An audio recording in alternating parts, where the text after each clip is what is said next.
Have you ever tried to start doing shadow work and just ended up feeling more broken than you were before you started? Here's the thing. You start doing the shadow work, you open up your journal, you start writing, you start digging in, and you bring something up to the surface.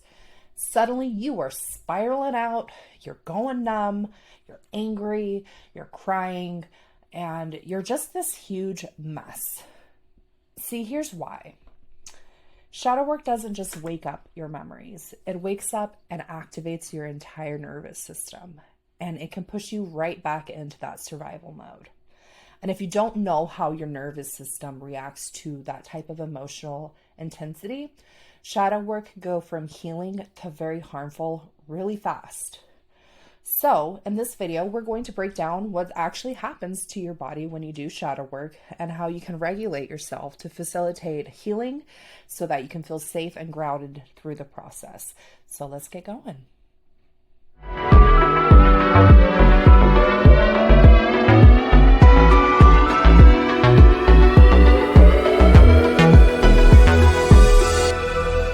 Welcome to the Path of the Dark Goddess. I'm Sirena Scarlett Fatale. I'm a trauma-informed shadow work guide, chaos witch, and priestess of the Dark Goddess. And today we're going to be really talking about what happens when you start to do shadow work and why it can leave you spiraling, shutting down, or just feeling totally unhinged.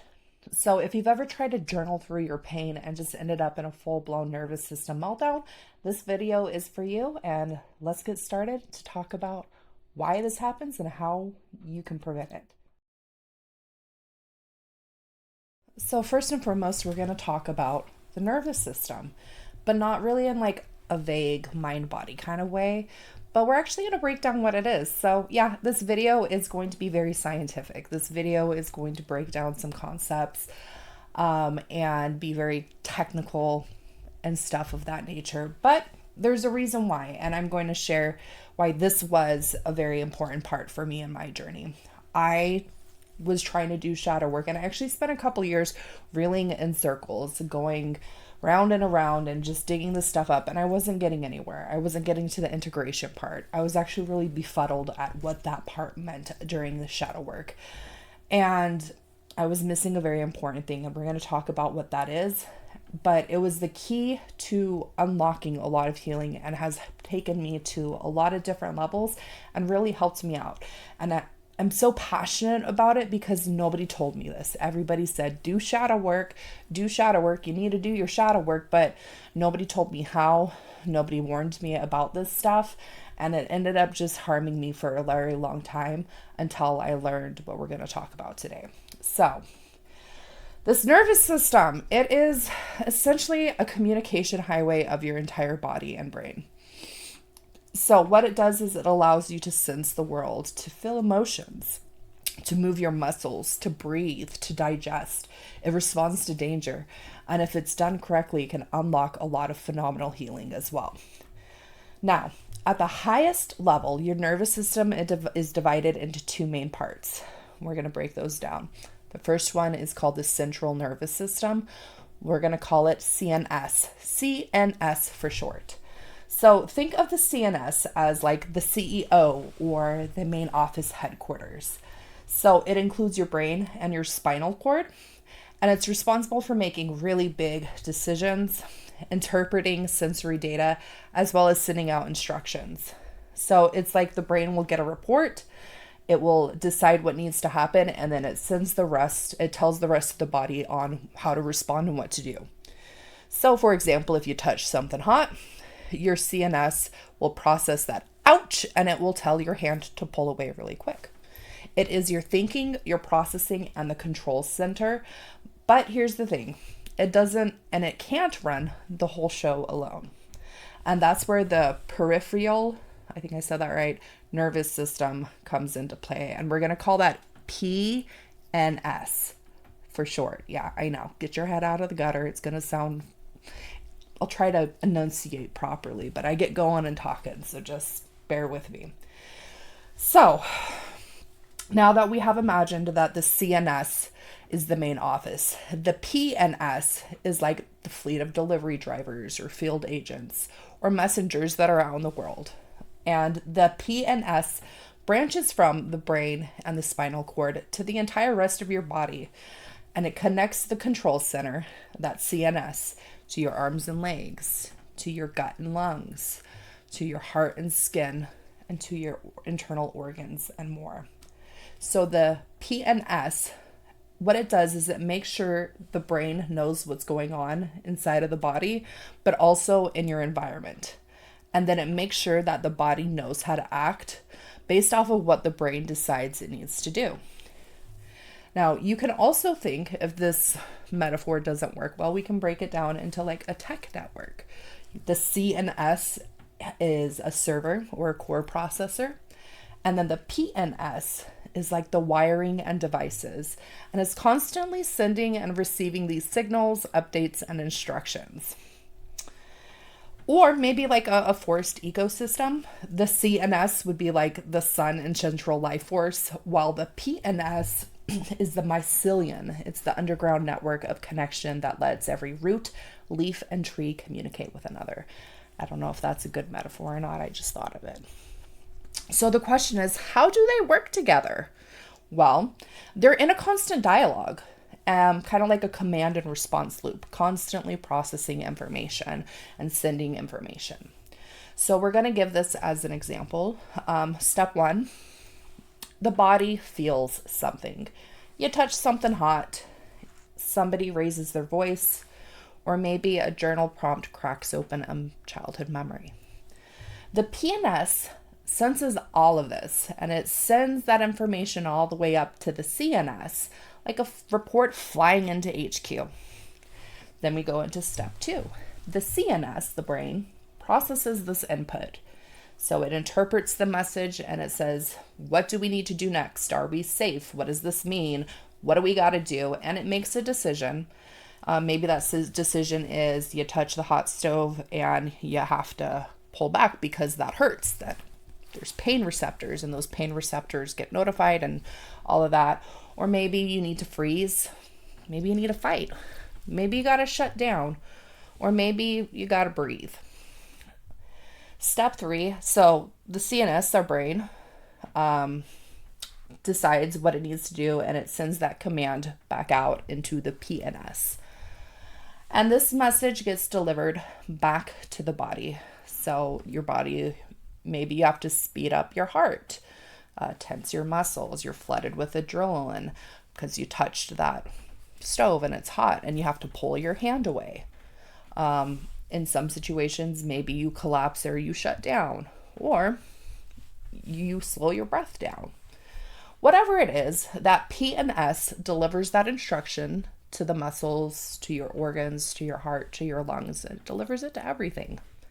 So, in short, the PNS tells the CNS what's going on, the CNS decides what it needs to do, and then the PNS carries out that response.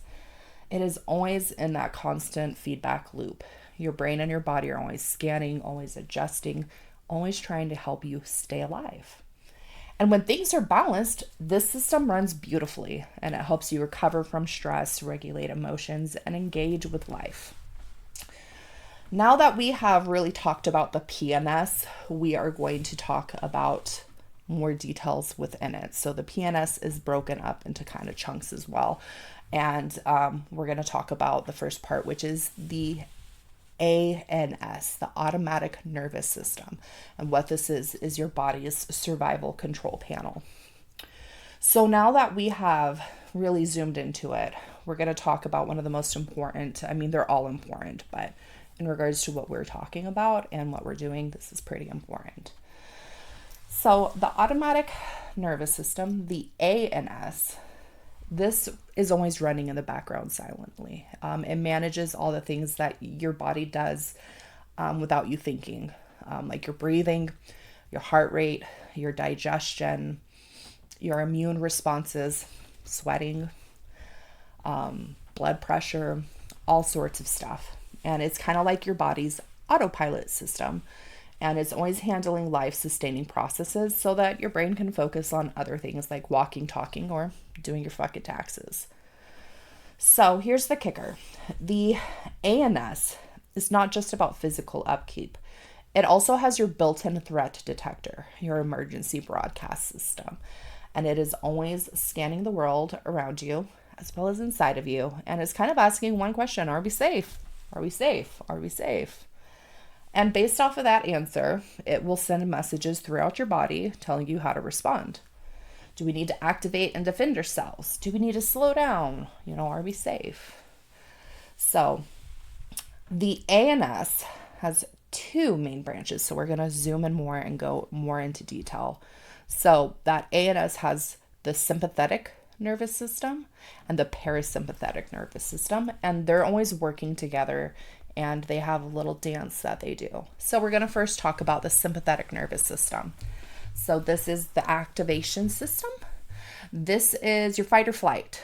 So when your body will sense danger, whether it's a real threat, a stressful memory, or even an overwhelming emotion, the sympathetic system will flip the switch. And I'm going to put a quick pause. So when you are, like I said, a stressful memory, so when you're doing shadow work, you will bring up this memory, and it's not just like in the brain.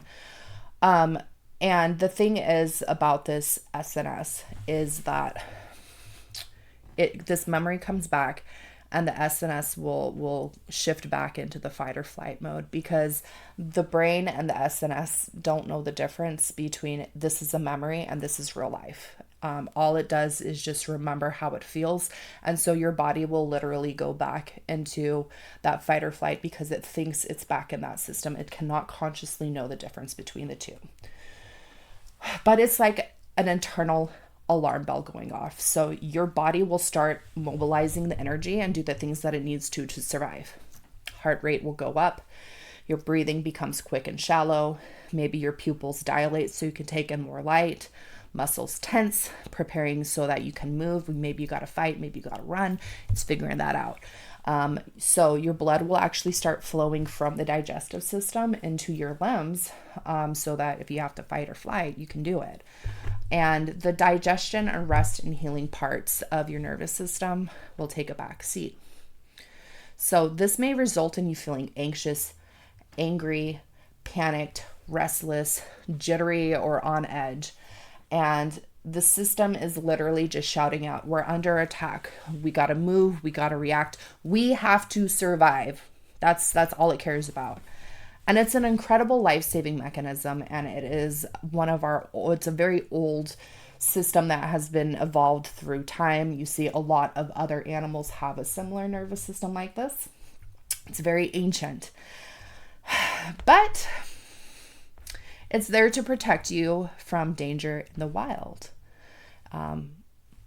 And the nervous system doesn't know the difference of this is a tiger and this is a public speaking event and I'm fucking nervous. Doesn't know the difference. Doesn't know the difference between this is a bear and this is a past memory. It does not know the difference. It just, when that part of your nervous system gets activated and you go into fight or flight, your body processes it like you are literally facing a predator, like you are literally facing danger.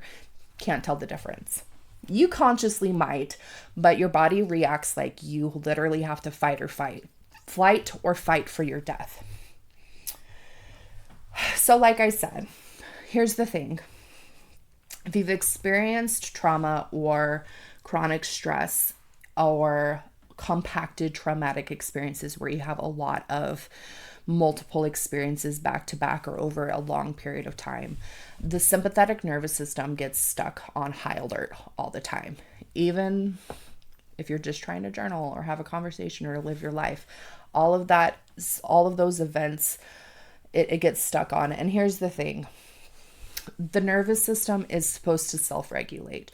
The nervous system is supposed to take you from that fight or flight, regulate, and get you out of that. It's self-regulating. It's supposed to be. We're going to talk about that. So we have the parasympathetic nervous system, which is abbreviated for PNS. Like there's two PNSs. It's confusing as hell. I don't know who made that, but I would like to talk to their manager. So this part, the PNS, this anyways. It is your rest and digest. The parasympathetic nervous system is your recovery system. It takes over when the threat has passed and is safe to power down. So you, for example, you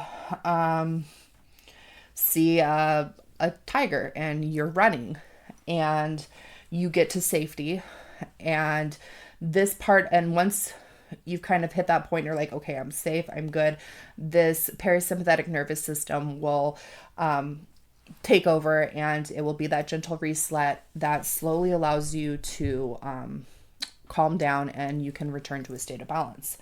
And so when this parasympathetic nervous system is engaged, the heart rate will start slowing down, your breathing deepens, your muscles relax, digestion will resume, immune function will get a green light, and you start to feel grounded and safe again.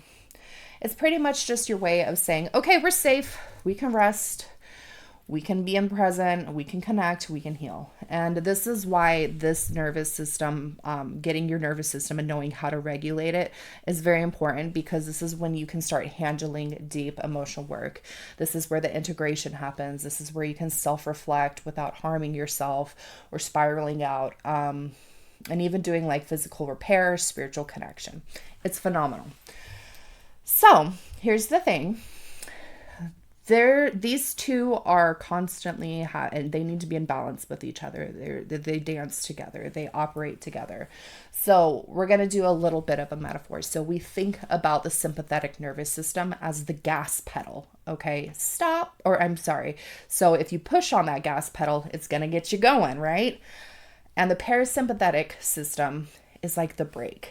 It is what slows you down and brings you back into stillness.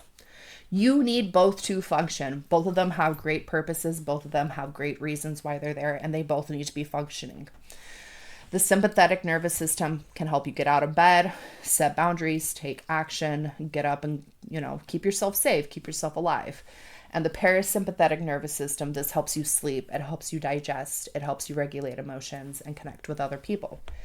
And they are meant to work in rhythm, not in control.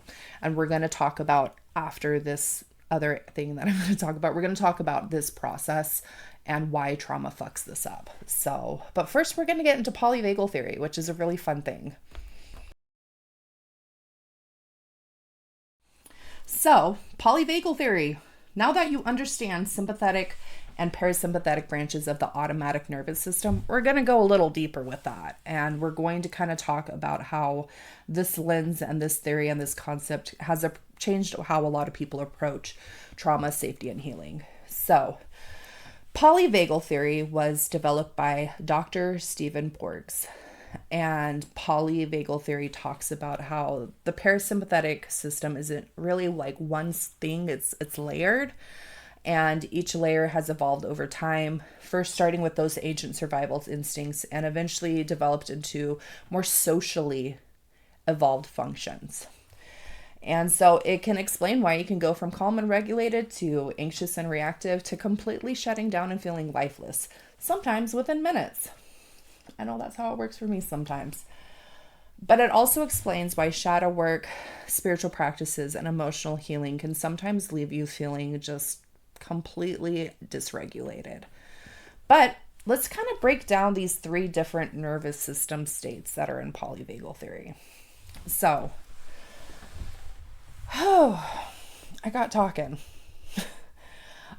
So this concept of polyvagal theory, it's kind of like a ladder. You climb up into safety and connection, and then you can drop down into fight or flight or freeze if danger is sensed. So each is kind of like a different state of being, and they do serve a purpose. So let's talk about them. We have the ventral vagal state. This is the safe, connected, and regulated state. I call it the very demure, very mindful state. And it's really about being present, being connected, and being calm and collected. So this is considered like the top of the ladder. It's the sweet spot. This is the place where your system finally exhales and is like, I'm safe. I'm good. And when you're in this place, you have deep, steady, calm breathing. Your thoughts are clear and grounded. You feel emotions without them hijacking everything. You're open, you're reflective, you're engaging, you're social. You can hold space for yourself and others. And this is really a social state as well, because humans aren't like, we're not supposed to be solitary creatures. We're community driven. We are social creatures. And it is believed that this area of the nervous system and polyvagal theory is evolved due to like social concepts and our drive as social creatures. But this version, when you're in this state, is you can journal with curiosity, you can dig into things, you can cry and experience emotions, but it doesn't drown you out. You know how to pull yourself back in. And some people say that this is kind of where like the real shadow work integration can happen, because your system has the capacity to be present in the discomfort without completely flipping on that emergency switch and staying stuck there. Because yeah, sometimes we might have to process those emotions somatically, but knowing how to reach and go through these different states and pull yourself up and process and not get stuck into that is very important. It isn't a perfect state. It isn't, but it's resourced. It's a resourced state. So we're going to go into number 2, and this is the sympathetic state. Yeah, sympathetic nervous system. Like we said, it is that inner fire alarm. It is that fight or flight. It is when you are mobilized. I call it the unhinged. This is the unhinged state where you're unhinged and feral. But it's about protection through action. And this is when you are anxious, you are angry, you are on edge, your heart races, you're spiraling, or hyper focusing, and you're restless, you're intense, you're overwhelmed. It's a lot. But I like this because this is the version of you that can rage write out 17 pages in your healing journey. But then suddenly you'll delete your entire birth chart because fuck this shit. It's the one who will try to do a ritual, but you end up screaming into the void instead. And you know what? There's healing in that too. But the problem is that it can't stop doing things. It can't slow down. It can't process, because stopping feels like death. And if we are always on that go, we are always processing, that's a trauma response too. That one person who like always is on the go, always doing things. They don't know how to sit down and slow down or rest. Yeah, that's not the healthiest either. But like I said, it's not bad. It's protective. It's sacred rage. It's fierce movement. It's the energy that sets boundaries and can leave toxic shit behind and say, fuck this. The problem, though, is healing can't just stick and stay here. Surviving is not thriving. It is not processing. But you have to remember that this isn't a failure. It's just a defense mechanism, and it's powerful as fuck. So we are going to now talk about the third state. This is the dorsal vagal state. This is that freeze, collapse, disconnection. I call it bed rotting. But it's protection through withdrawal. And when your system decides that you can't fight or flight, it will pull the plug.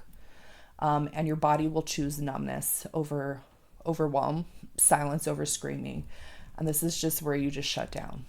It is an ancient, primal, and misunderstood one. But here's the thing. When you're here, you might feel foggy, flat, or emotionally blank. You might be numb. You might be disassociating or exhausted. You lose motivation. You lose connection. You start isolating, and everything feels like it is too much, and you just go into that bed rot mode. That's me. I try not to be, but that's one of my, yeah. And I don't necessarily think it's always bad. Rest isn't horrible, but it's when it becomes chronic. It's when you start ghosting everybody and you just become one with your sheets. It's when you open up that journal and you just look at it, or you try to start writing and you're just like, no, I can't do this. And you just check out. But it's not because you don't care. It's because you just don't have the capacity. You feel empty. But like I said, even this state has a purpose. It might not, it's the concept of it's not safe, we can't win, so we're just going to shut down. And it's your body trying to protect you by feeling less. And I'm going to kind of give you some crazy shit about this. There is a belief in this polyvagal stuff. We look at like possums or something like that where they freeze. So here's the thing. It is believed that this like response, when we get into this point where we just shut down and we freeze and we just whoop, it is a primal response of when you are cornered and you can't fight or flight. So your body goes into a disassociative state. So when you get killed, it's not like so bad. Like it's not so traumatizing, which you're like, it's gonna die. Who cares if it's traumatizing? But it's just this survival technique to make that process not so difficult. You just disassociate. You're just ready to die. I'm just ready to fucking die. Just take me. But it is a survival thing. And sometimes there is good in rest. Sometimes you do need to slow down. I'm not bashing on it. I'm a big fan of like day in bed where you just slow down and you don't give a fuck. But it's when you stay there chronically, when you start neglecting yourself, when you start neglecting your relationships, that's when it becomes problematic. So here's the thing is with like polyvagal stuff, it's kind of like put in a ladder. So you have the ventral vagal, you have the I always space it, and I'm like, it's the unhinged and feral state. That's what I call it. And then you have the dorsal vagal, the freeze, the collapse, the bed rotting. So it's like this whole thing. So sometimes when you are in that bed rotting phase, you kind of actually have to go back up through that unhinged. Like you always have to get your heart rate going. You always have to like shift into that. And so that's why sometimes like healing will start with like this crying and this pacing and this unsettled energy and this rage bowel first before you can ever enter into that more peaceful, very demure, very mindful mindset. Because, here's the thing is regulation isn't just about calming down. It's about movement, and it's about knowing where you are in the ladder and also how to meet yourself there without shame. And like I said, every state has a purpose. It's not a good versus evil. It's just a system that's been designed to keep you alive, that, it can help you, ventral helps you stay connected. It helps you integrate. The sympathetic, oh my gosh, my notes are totally funky. That helps you protect, that helps you act. And then shutting down, it helps you survive when you can't do either. And also, we went a little dark and explained the other process, but that's what it is there to do. Your nervous system, it has wisdom. It's designed to do what it's going to do. You can recalibrate it. You can tap into it. You can learn how to do it. It doesn't necessarily needs fixing, like it's not like broken inherently. Well, there are some like disorders and stuff, but it can be witnessed, and there are ways that you can tap into it, and there are techniques that you can do to help regulate it and help you get back to that baseline and help you get back into that calm, collected place. So, because you know what, shadow work isn't just about that ventral, that calm demure. Yeah, we have to kind of shift into these other areas, and sometimes it's just going to happen naturally, and just knowing how to hold and witness yourself in those spaces, but also knowing how to regulate and bring yourself back, and with somatic processes and allowing your nervous system to release and work through all of that stored crap is really what this is about. And that's why shadow work is more than just the mind. It's a fully embodied experience.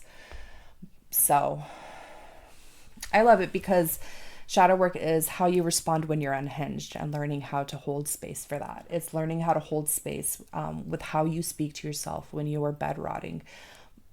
But it's learning how to reclaim your power in so many different ways. And that's why I love it. So we are going to tap into a really fun part where we talk about how trauma fucks with your nervous system. So let's go. So here's the truth that I know I didn't hear when I started my healing journey, when I started shadow work, and a lot of other people don't have either. Trauma doesn't just live in your memories, it is embedded within your nervous system. And it rewires your body to treat everything like a threat, even your healing.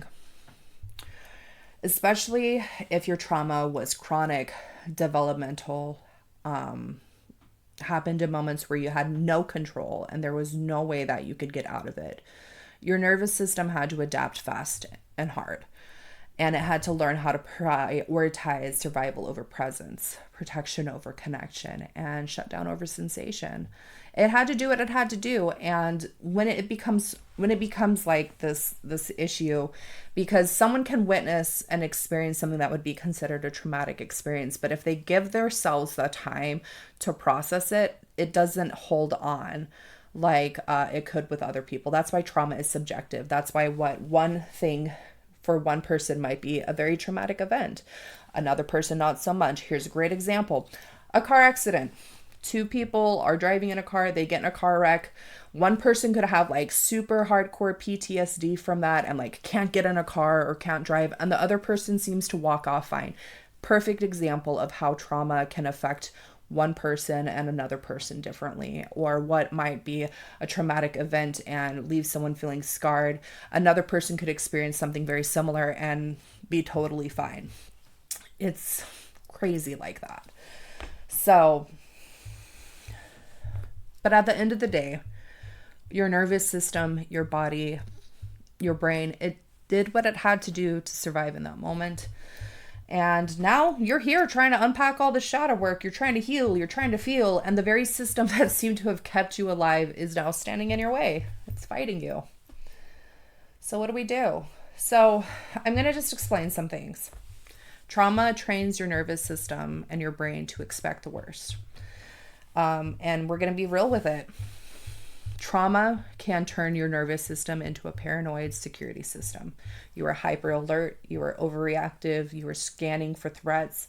Even if you're just trying to like make fucking tea or sit down and meditate. You hear a lot of people who are like, they try to sit down and they try to meditate and it like is anxiety driven. Like it is so difficult. And that's often somebody who is in that fight or flight where they're always having to be busy. They're always having to do things.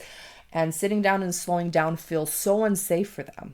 Like doing meditation or, just being still like that to like their body's like, it's not safe to be slowed down. Like I gotta keep running. I gotta keep on the go. I gotta keep doing this stuff.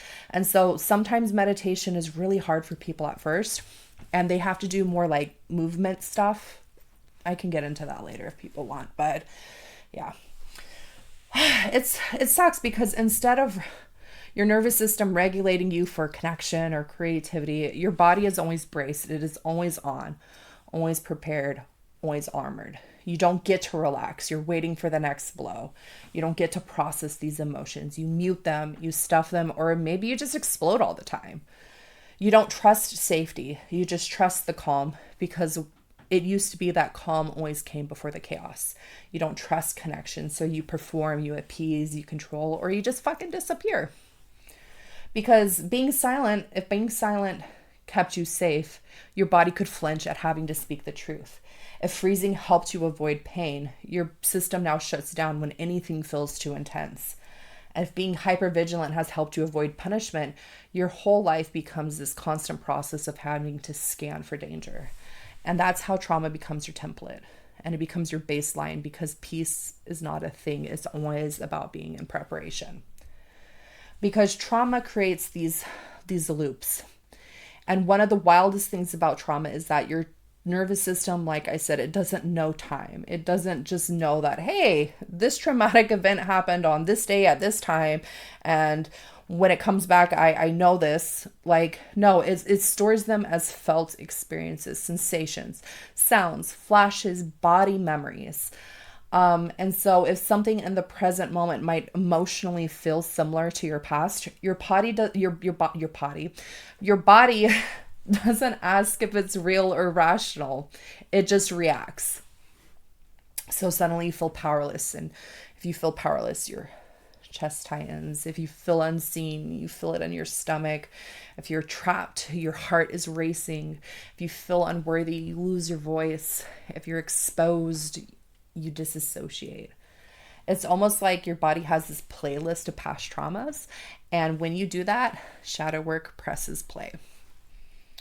And your brain might consciously, rationally know you're safe, but that body is remembering and it does not feel safe. It feels like it is literally right back in that time frame, and it doesn't trust that safety until it's proven. So this is why healing feels like hell sometimes. You're trying to show up for yourself. You're trying to do the thing. You're journaling it. Maybe you're talking about it in therapy. You're trying to name the things. But your nervous system is like right back in that exact moment. It thinks that you are in danger. So you got to start getting flooded with adrenaline, or you drop into freeze, or you disassociate. And then you're like spiraling again. And you're like, why do I feel worse after shadow work? What's wrong with me? There's nothing wrong with you. Your nervous system is technically doing exactly what it was designed to do. So this is the part that really fucks people up the most, is because your nervous system doesn't know the difference between emotional vulnerability and that physical threat. So that means that feeling shame could feel like a threat to your survival. Feeling grief might feel like you're drowning. Feeling rage, you feel out of control. Feeling joy feels suspicious. You can't trust it. Or maybe feeling nothing, it feels like safety. Maybe that's your safe place, is where you just check the fuck out. And here's the thing, is your body isn't trying to sabotage your healing. It's trying to protect you from feeling what almost destroyed you. It's doing its job. It's protecting you. It's trying to keep you safe. And that's why shadow work can get messy, because it asks you to go where you've been afraid to look. It asks you to open these doors that you had to close decades ago. It's asking you to reclaim what you had to exile to stay alive. And there's a lot of sacredness. There's a lot of beauty in how our brain and how this stuff will keep us safe in the moment to help us survive. But it gets to a point that it ends up holding us back, especially when we start healing. Your nervous system just becomes completely unregulated, and it just feels like a complete emergency. It doesn't feel sacred anymore. It never felt sacred, but it's just doing what it's doing. And so as you're trying to reclaim, as you're digging into, you're writing, you're journaling, you're recovering these memories. Maybe you're in talk therapy and you have a crappy therapist like I did for a while, a couple of them. Instead of empowerment, instead of healing, your system is in overload, and it's like, we're in danger, like, we've been here before, like, we're right back in it, shit, we're right back in that moment, we are reliving this experience, and we gotta fight, flight, or we gotta completely disappear. And so you're trying to sit down to heal, and your body is preparing for battle. So it just becomes a spiral. It becomes a bunch of triggers. It's like healing becomes a battleground, and you're your own enemy, and it fucking sucks. But here's the thing, what you aren't necessarily doing is you're not really uncovering the truth. Yes, you are, idealistically, but what you're doing is you're just reliving your trauma. You're just re-traumatizing yourself. You're triggering yourself. And so after doing all this, suddenly you're frozen again. You're disassociating, you're rage crying, you're numb. You're staring at the wall, and you're just like, why did I even fucking get into this? And this is why a lot of people will give up on shadow work. They will give up on therapy. They will give up on a lot of this stuff. And it's not because they're broken. It's not because they're weak, but it's because they literally don't know how to feel safe while they are feeling and processing this stuff. And somatic healing and nervous system regulation is learning how to create a container and a space and be comfortable in your body so that you can hold what happened to you. Because beforehand, these experiences, you couldn't hold them. I mean, who could? But as you get into somatic healing and nervous system regulation, it is teaching you how you can hold that, and how you can release it, and how you can create that container to process it in a safe place so that you can work through releasing it and not letting it control you anymore. So yeah, You're not broken. You're just dysregulated. Fucking great. Yay. Feels fucking broken to me, right? Here's the thing, when your nervous system has lived in this survival mode for so long, it doesn't trust that peace. It doesn't trust that stillness. It doesn't know how to hold space for that intensity without shutting down or going into overdrive or avoidance. And that's not your fault. I'm going to just reiterate, it is not your fault. I think I've said that quite a few times in this. It's just literally your body and your nervous system doing what it knows how to do, what it was supposed to do, what it's been wired and evolved into doing. But then also your experiences have kind of hardwired your biology to do that. And so your nervous system and all of that has taught you connection's dangerous. I can't get close to people. I can't let people in. Experiencing anger or this emotion could result in me being punished or experiencing rejection. This vulnerability might cost me everything. That silence was not safe. Or I'm sorry, silence is safe. Speaking up is not. And that maybe becoming invisible and shrinking away, maybe there was power in that. And that's fucking great, but once again, those things, they end up holding us back as we start our healing journey. So here's the thing. I kind of like this because you're sitting here, and I remember when I was like getting into like all this, I was like, oh my God, I'm broken. I've been so traumatized, I'm fucking broken, right? No, you're not, because neuroplasticity is really cool. So trauma changes your brain. It changes your nervous system. It alters that stuff, but so does healing. And that's where neuroplasticity comes in. We can rewire that stuff. And just like your nervous system gets reshaped around what happened to help you survive, you can also work through it and rewire to help you thrive. And I love that part. But here's the thing is, because of all this stuff, it had to build these protective pathways, which were great in the moment. It did what it had to do.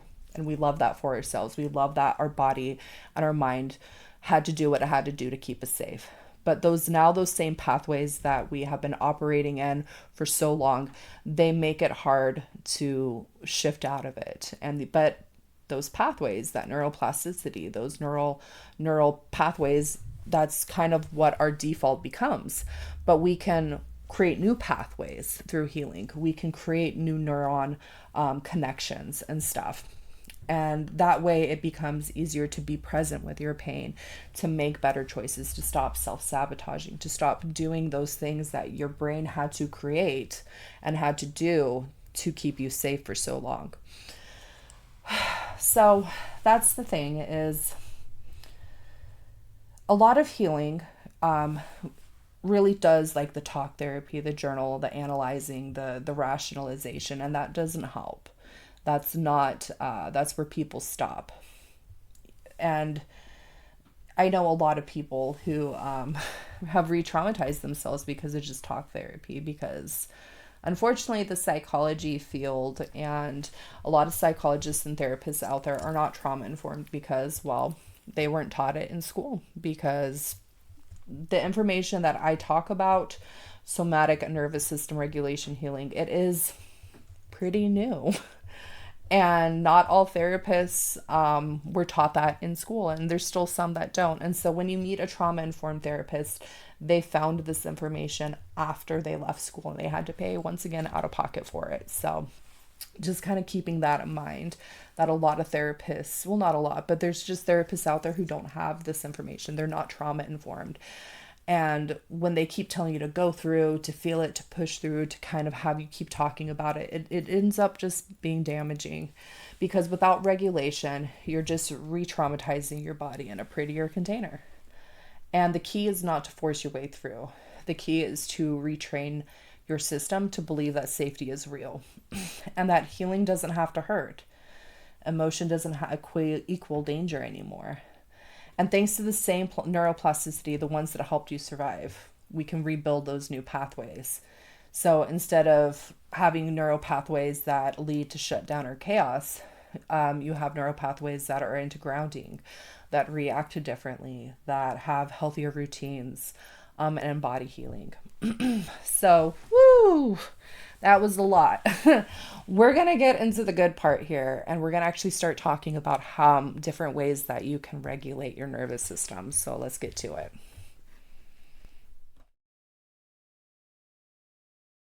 So let's talk about how to regulate nervous system. So if trauma taught your nervous system how to live in survival mode, then you can also teach it through consistent regulation that safety is possible again. And here's the thing that a lot of people miss is regulation isn't just something you do when you're triggered.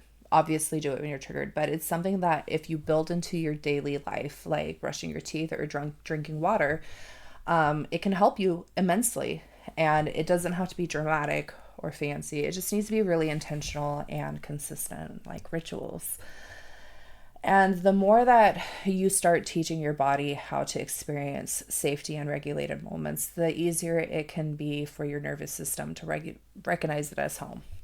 So we're going to just kind of talk about different practices that can really make a huge difference. And I'm not going to be deep diving into trauma processing in this video. We're just talking about foundational habits that you can start shifting your baseline from dysregulation to resiliency. Think of them like anchors, something that you can just continuously return to time and time again. The first one is breath work. Your breath is already a built-in regulation tool. So one thing that you can do is, and by intentionally shifting your breathing, you can shift into regulated states. You will activate that part of your nervous system, that rest and digest part. You can intentionally activate it and get it going and bring yourself down from the fight or flight. So one way that you can do this is one of the most phenomenal forms of breathing is the 7-4-8. And so that's where you breathe really slowly in through your nose for 7 seconds. You hold for 4. And then you exhale through your mouth, like you purse your lips, and you breathe out slowly for 8 seconds. So breathe in for 7, hold for 4, exhale for 8. And the point is to exhale longer than you inhale. Something about that process of the exhaling longer triggers that part of your nervous system to start regulating and slowing down.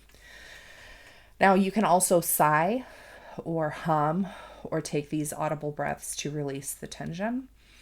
Something about that regulates and gets that vagal nerve going. And it doesn't have to be like these super long experiences. You don't have to go super into hardcore breath work. You can really just do, a minute or two. And seriously, if you wake up, if you're somebody who maybe waking up is like super stressful because maybe something happened to you when you were sleeping or at night, I don't want to get into details, but if you know, you know. And you wake up alarmed, and waking up is like this thing where you're super stressed out all the time. The first thing that you can do is wake up, sit up, and just do a couple minutes of breathing, and that will help you start the day in a more regulated state. So it doesn't really have to be a whole process. You can literally just 3 times a day, morning, midday, and nighttime, just take 3 to 5 minutes of just breath work, and it can shift it. So the 7-4-8 is a really great technique. You can also do the box breathing, which is where you inhale for 4, hold for 4, exhale for 4, inhale for 4. This is actually a technique that is utilized by Navy SEALs to help stay focused and calm and regulated in their highly stressful situations. Another one that you can thing is gentle movement. This is a really good way to get yourself out of like the freeze mode, the disassociative stuff. And it really just kind of helps tell your body that you're here, that you're safe, that you're grounded, that you can start kind of coming out of that freeze. So gentle stretching intentionally. When I first got introduced to this, I would just lay down, and I was taught like these different like techniques of like stretching and opening my hips, but like putting your legs up, like you're laying on your back, and you like put your legs up in that V formation, and then just gently side to side. And I would pair it with breathing, and I would just kind of go back and forth really slow with these stretches. And that was like a phenomenal, like I felt so good after doing like 10-15 minutes of that. Another one is like yoga or Tai Chi. These are phenomenal with just regulating and moving it. And you don't have to get into intense yoga. You don't have to do like the really intense, like hot yoga, like go super intense. You can really start with like restorative yoga or yoga nidra, or just like really slow, easy movements. There's a lot of videos on YouTube that that's what I started with when I started doing yoga years ago. I just would go on YouTube and you can find really awesome things on there and just start out easy and slow. The hugest thing is about just trying to let your body move in a way that feels safe and not forcing yourself. And this will help you bring body awareness without having to overwhelm yourself. Now, another one is exercising. And it doesn't have to be intense, although it can if you're that type of person. You could do a brisk walk. You could dance to a playlist. You can go for a run. And it's really interesting because this type of movement, it triggers like that part of your nervous system. Like it helps you get that adrenaline out. It helps you kind of regulate, and it triggers these things because when you look at the fight or flight and you look at like a prey or you're running from something, it gets and expends that energy, and it does this natural regulation. I don't it's hard to explain, and I didn't put that in my notes, but it really is a way that helps release those endorphins, that helps process that adrenaline. It is really good if you are someone in that fight or flight mode. It might be really hard to get the motivation to get up and go do actual exercises besides the gentle movements that we just talked about. This is really good for somebody who might be stuck in that fight or flight, that anxiousness kind of stuff. And it just does so much good for you. Like it really does get those endorphins and gets that feel good stuff going and kind of gets your blood moving, and you just feel better, and it's just a great regulation thing. So but it really just helps discharge that and bring you out of that stuck fight or flight loop. So we can also do somatic movements. So where you like shake your arms, shake your legs, kind of bouncing gently on your heels, swaying back and forth, rocking your hips. If you watch me a lot, I actually do like a lot of swaying.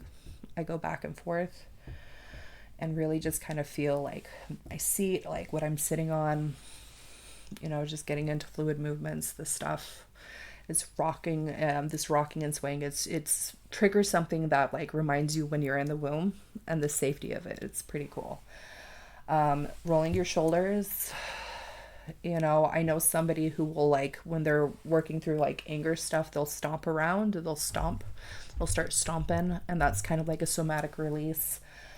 So movement overall is great. We're going to get into vocalization and sound, which I briefly tapped on when in the breath work. So humming, singing, or chanting, this is a really good way. Something about that triggers that vagal nervous system, that vagus nerve that like goes through your body. It's pretty cool. I'm probably going to do a video specific on the vagus nerve and polyvagal. We kind of got into it, but there's so much more. It's a whole video on its own. But vocalization and sound, it is a direct line to your vagus nerve. So humming, chanting, singing, those low rhythmic sounds, it helps soothe and regulate. Even just speaking aloud, I am safe, I'm secure, I'm in my body. Those affirmations are really good as well. Fun fact, also, gargling, like gargling salt water or whatever, or liquids helps. But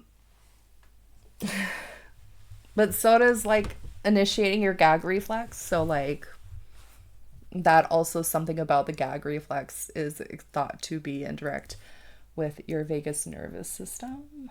So do with that as you will. Another great regulation is proper sleep. I know I am a completely dysregulated, unhinged hot mess if I don't get proper sleep, because what this does is it allows your nervous system to repair, rebalance, it allows it to process things. And so trying to create like calming nighttime routines is really great. And also just letting rest be a part of your healing. You don't have to earn rest. You don't have to do a lot. Like, it is very much a radical form of resistance by allowing yourself to sleep and to rest. And when you process like really big emotions, when I've had like two of my favorite therapists, like after I would do a session, they'd be like, go home and sleep. It's going to help you regulate, it's going to help you process this, it's going to let you do your thing. And so after I would do EMDR sessions, especially, my huge thing was like eat a nice, awesome, comforting meal, and then I would go sleep for 3 hours. And then my kid would get home and I'd have to be a mom, but it was one of my favorites. So this one, I'm approaching with care because I'm not trying to demonize this or bring shame or anything, but the reduction of alcohol and substances. And I'm going to try to go at this from a very big harm reduction mode. You don't have to go cold turkey to cut your system. But here's the thing. A lot of drugs and alcohol directly affects the central nervous system.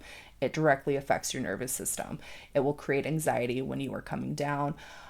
It does wreak havoc on it. And one of the most profound things I once read was that drugs and alcohol are a form of nervous system regulation. Are they healthy? No, but it's true. They do. But one thing that I have seen with people, including myself, is started to notice how substances affected my mood and my body and my triggers, and kind of looking at like, my relationship with this stuff. Am I using it to numb something out my body's trying to tell me? If you do struggle with this, this is a hard one, but I'm really big on harm reduction in regards to this. I don't think people have to go cold turkey unless you have to. Then you have to. I highly recommend, seeking proper care, but really just adjusting your relationship around it and recognizing why you're doing it, how it affects your nervous system. I know I started recognizing my nervous system would be fucked if I drank the day before or the night before. Like my nervous system was shot. It was affecting my nervous system and my ability to regulate, and it was amplifying a lot of my issues. So if you can, try to make small intentional shifts if it feels safe. But sometimes because of situations you can, and if you are struggling immensely with drugs and alcohol, you might not be able to do the proper shadow work and the proper healing until that gets addressed. And honestly, same if you are struggling with housing, if you are going through poverty, if you are struggling with a lot of different things, and a lot of that stuff goes hand in hand with addiction, and alcohol and substance abuse. And honestly, like, I've opened up about my experience, how, I have a history of being a heroin addict and drug usage and stuff like that. It was a symptom of my trauma. And it was like one of the first layers that really had to go when I really started my healing journey. So I speak not from like a judgmental, but I've just been there and I'm speaking from personal experience. So do what you can, shift what you can, if you need to, seek medical help in regards to that stuff. But unfortunately, some things are not always accessible. Some of those situations and rehabs and stuff like that, they're not trauma informed. So that was my hugest issue with a lot of that stuff. Anyways, we're going to kind of talk about environmental shifts as well. If you are, sometimes you need to step out, you need to go outside, you need to have fresh air. You can even splashing water, shifting that, changing the lighting, opening a window. Sometimes your environment is not safe and you have to go somewhere else, or have friends come over or go over to a friend's house. Like, sometimes you have to shift that environment. And like I said, if you are in poverty, if you are in an abusive relationship, stuff like that, sometimes getting out of that harm, getting out of that survival mode is what you need to do. And sometimes you have to hold off, like I just said, in regards to the substance abuse and stuff like that. Sometimes you have to put off shadow work until those basic needs are met, until you get out of those situations and you're in more safer environments. Because sometimes changing your environment really can help your body feel like that threat has passed.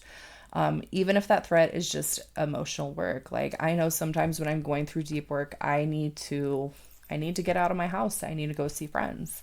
And that can help a lot. And that goes into social support. Another thing that you can start doing is learning to track your triggers and identifying the various different states. Start noticing what dysregulation feels like within your body. When you're in the sympathetic, are you tense? Are you wired? Are you hyper aware? Where do you feel that in your body? What are your thoughts? Understanding that mind, body, and emotional state and how that looks when you're in the sympathetic, and start tracking it and identifying it and being like, oh, I'm in fight or flight because I'm feeling all of this stuff. And oh, because this happened and this is something that triggers me and it puts me into this state. And getting this baseline of tracking and understanding that helps open up the door so that you can know how to regulate when you are triggered. If you're in the dorsal, you're spacey, you're heavy, you're checked out. What are your thoughts? Are you numb? Where do you feel it within your body? How does it manifest within you? Or the ventral, how does it feel when you are clear and grounded? How does it feel when you are open? How does it feel when you are social? And so just kind of maybe keeping notes in your phone or a journal and just starting to bring this awareness is where you start getting that power back. So these are just some fine tips. I'm going to do more videos into more details of this later. This is a very long video. I did not mean for it to go this intense, but here we are. So why does this matter for shadow work? You can't access those parts of yourself if your body thinks you're in danger. You can't truly integrate if you are stuck in survival. And those daily regulation tools help you lay out the groundwork so that when you do step into shadow work, your body is prepared to hold it, not collapse under it. You have tools and techniques to help you move through it, to help you process it. And that is when that's nervous system healing is an act of devotion to yourself. This is what trauma-informed spiritual practices look like. And this is how you start to come back to yourself little by little, breath by breath.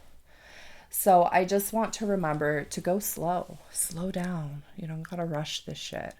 You don't have to master nervous system regulation. I don't think anybody masters that. You don't have to heal your entire shadow by next week. That's impossible. Shadow work is an ongoing journey of unfolding into yourself. And you can't fix trauma.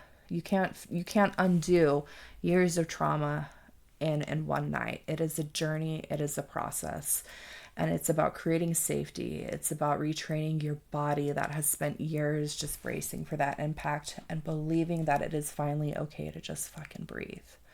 So take your time, let regulation become a ritual.